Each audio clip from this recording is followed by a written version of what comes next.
Assalamualaikum guys, welcome back. Padanlah sebelum ni Haris Iskandar ada update statement pasal Muhammad Sajat. Rupanya Muhammad Sajat jadi tetamu jemputan untuk program live Haris Iskandar What's Going On Malaysia. Aku pelik bukan sebab apa, sebab dekat dalam status Haris Iskandar sebelum ni dia bagi tahu kenapa sensasikan isu Muhammad Sajat sedangkan ada isu yang lebih besar, contohnya berbilion duit yang hilang dan sebagainya. Tapi itulah, dah interview kan, so kita layan je lah. Dalam sembang berdurasi lebih kurang dalam 2 jam tu, Haris Iskandar ada bagi peluang dekat Muhammad Sajat untuk terangkan keadaan sebenar dari sudut Muhammad Sajat sendiri. Dalam live tu, Muhammad Sajat tetap dengan pendirian dia yang mana dia lari bukannya sebab kalah kes mahkamah, tapi disebabkan kes dia dengan Jabatan Agama Islam. Muhammad Sajat maklumkan yang dia mungkin berdepan dengan tindakan penjara selama 3 tahun dan risau dia akan dipenjarakan dekat penjara lelaki. Itu adalah antara punca kenapa dia tekad untuk bawa diri dan bersembunyi dekat Bangkok sebelum dapatkan perlindungan dekat Australia. Dia juga maklumkan yang dia kalah kes mahkamah sebelum ni pun sebab dia tak dapat hadir ke prosedur mahkamah sebab dia dah pun lari ke Thailand dan bukannya sebab dia betul-betul bersalah. Satu lagi isu yang dijelaskan ialah isu masa dia dekat Mekah tunaikan umrah hampir 2 tahun lepas yang mana dia dikecam sebab pakai pakaian perempuan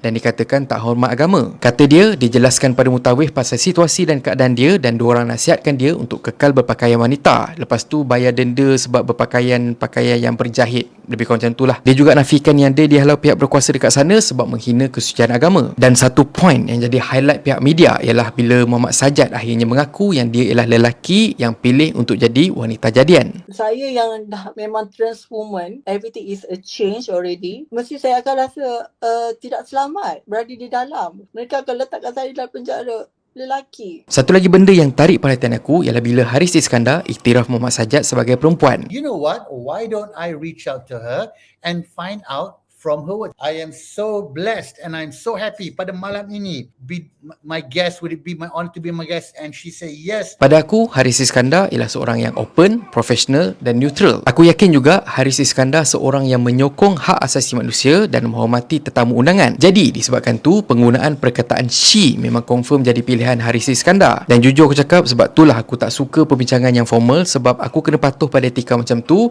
Sedangkan sebagai contoh, secara azalinya Muhammad Sajat ialah seorang lelaki dan agamaku melarang penganutnya untuk iktiraf individu yang bertukar jantina kecuali kunsa. Jadi untuk tu dengan rendah dirinya aku kurang bersetuju dengan pendekatan Haris Iskandar yang panggil Muhammad Sajat dengan panggilan she. Aku tahu professionally Haris Iskandar kena address Muhammad Sajat macam tu, tapi untuk hal ni aku pilih hukum agama. Dalam live tu Muhammad Sajat maklumkan yang dia akan ikut Islam dengan cara dia sendiri dan berkeras tak nak jadi lelaki sebab pilihan dia ialah untuk jadi perempuan. Kalau benda sesenang macam tu bro, bila kata dekat akhirat nanti minta jauh lah kan, tapi sebagai contoh kita masuk neraka, lepas tu kita bagi statement pada semua orang, memang I kena masuk neraka tapi I tak nak sebab dalam diri I pilih untuk masuk syurga. Itu pilihan I. Lepas tu bila dilarang untuk masuk syurga, kita lari, kita pindah dan dapatkan perlindungan daripada Tuhan lain. Masuk akal tak? Logik tak? Aku suka point dekat satu komen daripada influencer yang dikenali sebagai Abang G. Secara asasnya dia kata jangan tegakkan benang yang basah. Kita pilih jalan tu dan memang jalan tu jalan yang berdosa,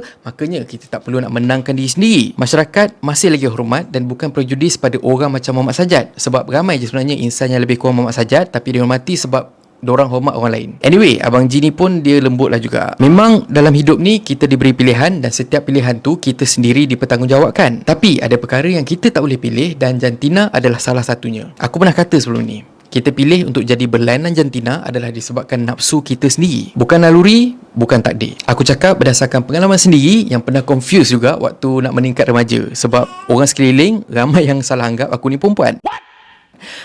Pada aku tu nafsu je. Sebab apa? Sebab kau nak tengok transformasi kau sendiri jadi orang yang berlainan jantina daripada apa yang sepatutnya. Kira benda tu boleh buat kau turn on, lebih kurang macam tu lah. Nasib baik aku tak duduk dekat Quarters Bigfield. Kalau tidak aku rasa mesti aku keliru sampai sekarang. Apapun, akhir sekali aku setuju dengan pendapat Muhammad Sajat bila dia kata Saya pun tahu mengenai sahabat-sahabat saya, kawan-kawan saya yang sama transwoman macam saya ni. Pencabulan terhadap komuniti ni sudah lama berlaku kat Malaysia. Berbagai report yang telah dikeluarkan tetapi mereka tak pernah pun ambil kisah sebab mereka rasa orang macam kami ni boleh saja disentuh. tak kisah laki dengan laki, perempuan dengan perempuan, laki dengan perempuan, tak ada seorang pun daripada kita yang ada hak untuk sentuh sesiapa tanpa izin. Hormat privasi orang lain.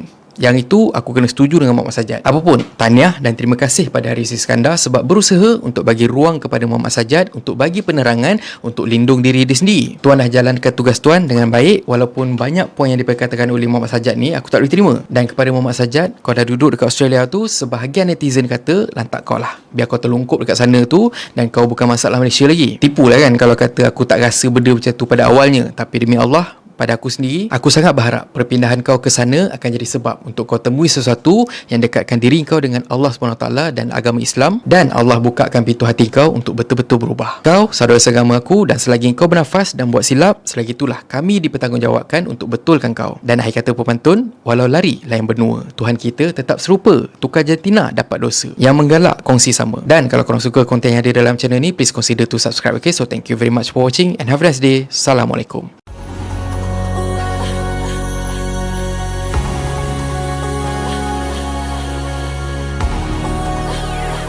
Dengan hatiku yang hancur luka, biarlah